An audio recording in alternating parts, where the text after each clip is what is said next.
And that was Kind Ghost from Bird Machine. You're with Julian on the Brown Note and why Labour need to get the hell away from The Voice. Primarily because it has turned into a referendum on Labour, and it shouldn't be. We shouldn't be dragging Indigenous Australians across fighting Labour against the cost of living crisis or anything to do with that. They need to move away from being the primary driver of the Voice referendum, because it's becoming a de facto referendum on them and also on Anthony Albanese's incredibly poor communication skills and bad campaigning skills, which I've gone on at length about in this show, and I said that I thought The Voice should be cancelled about 2 months back, and I still really believe that because they have campaigned so badly and because it's so damaging to lose it. Same as the same-sex marriage vote, and also because I don't believe in voting for other people's rights. The irony is that I am an immigrant in this country voting for Indigenous Australians, which is a fairly offensive thing. So, unfortunately, unlike the gay marriage vote, which I think the government could have passed without having a referendum, this is a change in the constitution, which itself is valid because it stops incoming Liberal governments from damaging it. So, while it may have been a good idea and an honourable idea and something that should happen, unfortunately, if you've got people that are very bad at communication skills and very bad at campaigning for it, while you're incumbent in the middle of a financial crisis, you are in very big danger of losing it, and everything is pointing to them losing it. So I would still say cancel it. If you ever want a reason to vote yes or no, I mean, does it matter who you stand next to? It does to me. I mean, who's on the no vote? John Howard, Peter Credlin, Mark Latham, Scott Morrison, Tony Abbott, Andrew Bolt, Barnaby Joyce, Corey Bernardi, Pauline Hanson, Michaelia Cash, Rowan Dean.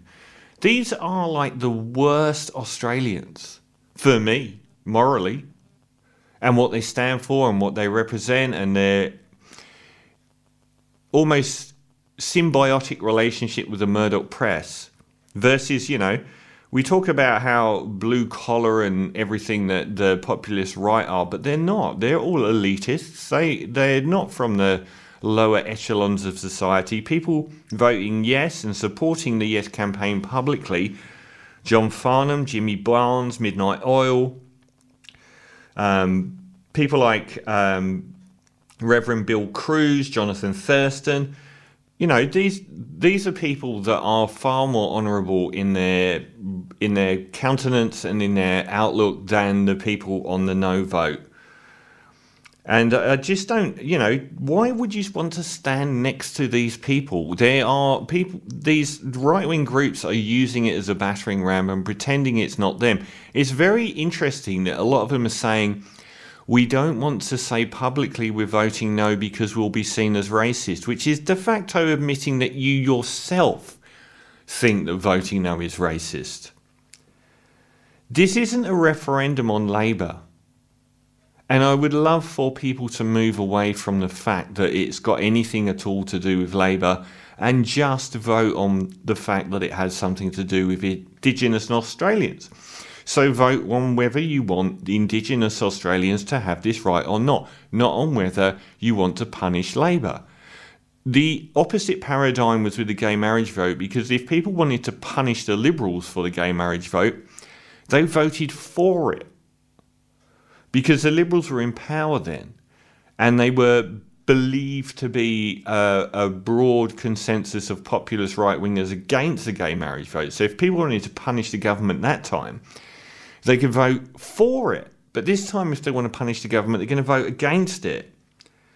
I thought it was a masterstroke using The Voice, the song, and I think that was planned a long time in advance, previously, because they actually named the whole referendum The Voice. It's the only smart thing they've done throughout their campaign. And they should have done it a little bit later in the campaign, but it's it's very clever because it's difficult for the elite right-wing media in Australia, who do represent the elite but pretend to represent the working class, to attack John Farnham. So that's difficult for them to get their head around.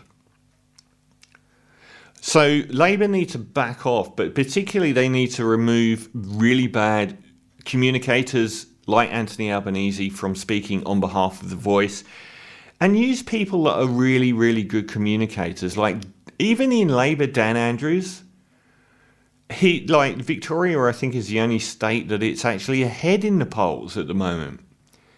Someone like that who can cut through the BS of everything else and deliver it plainly and not sound like a robot trying to get you to do something. Even people like Christina Keneally, they actually have that honest touch when it comes to speaking. But why not use people like Jessica Mauboy or Ernie Dingo from the Indigenous side, people that no one hates, to speak on behalf?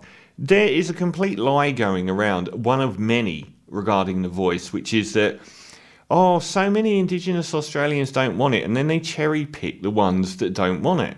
Well, the latest polling said 83% of Indigenous Australians want The Voice. So if you really do single out someone that doesn't, who is an Indigenous Australian, pretending to care that that's your reason, then why don't you care about the other 83%? That's a very high margin. I still think there's a terrible, disastrous risk of it going wrong. And I've said over and over again, we cannot sack Anthony Albanese for losing The Voice, because we'll be trapped in this paradigm that we've been in since the Gillard Rudd years and the Abbott Morrison years of continually changing leaders every 2 years and never getting anything done in this country. You shouldn't care about, the leader of a party should not be the be-all and end-all. But what it does do is it stymies any progress that the country makes, because you always have this on life support political party in power. So I really hope that the better angels of our nature succeed here. And I've said again, the no vote with the no vote from, this is turning into the Brexit vote. The no vote were voting no from day one. The no vote were voting no from their embryo. They've been trained their whole life to vote no on this, and nothing will shift them. It's these middle voters, the teal voters, that Labour needs to appeal to. And there are plenty of Liberals. It's so farcical, the hypocrisy of our mainly right-wing media in Australia, that there are many Liberal MPs that are siding with Labour to vote for the Yes campaign. If Labour had the same thing going on when they were in opposition, where Labour MPs were voting with the Liberal government, you would not hear the end of it in our news media. And there are so many Liberal politicians who are campaigning on the same side as Labour, and the press apparently doesn't care.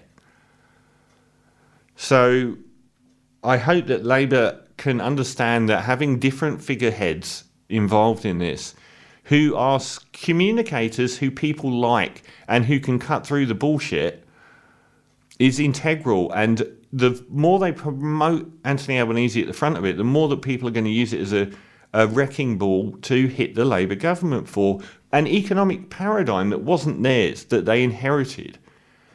Because the interest rate rises were locked in before they even won power. And they're wearing the brunt of it. And I've gone into depth about why I think that happened, which was to do exactly this to the Labour Party, so they don't go after things like franking credits and negative gearing. Because they'll say, the economy's doing too bad, we can't possibly go after these things.